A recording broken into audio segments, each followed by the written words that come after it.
Hello বন্ধুরা, তোমরা সবাই কেমন আছো? আশা করছি তোমরা সবাই অনেক ভালো আছো।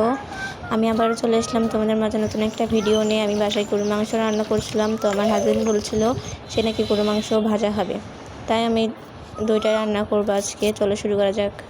আমি গরুর মাংসটা ভালোভাবে ধুয়ে পাতিলে দিয়েছি, তারপর পেঁয়াজ কুচি করে কেটে দিয়েছি।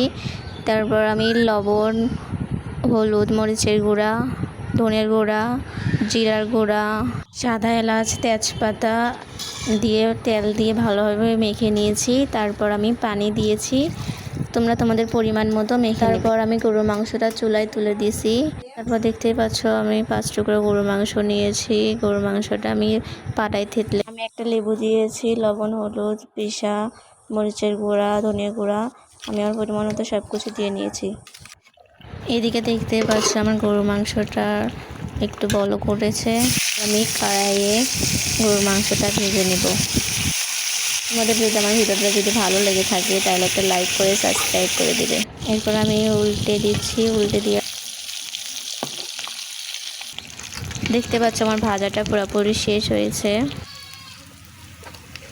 আমার গরুর মাংসটারও পানি শুকিয়েছে, এখন আমি কষে নিব। এদিকে দেখতেই পাচ্ছ আমার গরুর মাংসটা ভাজা কতটা সুন্দর হয়েছে, আর খেতেও অনেক টেস্ট। দেখতে যেরকম সুন্দর, খেতে অনেক টেস্ট। তোমরা না খেয়ে পেস্টটা ভেজে নেওয়ার পর আমি মাংসটা ঢেলে দেব। দেখতে পাচ্ছ আমার মাংসটা। আবারও দেখা হবে বন্ধুরা নতুন কোনো ভিডিও নিয়ে। আল্লাহ হাফেজ।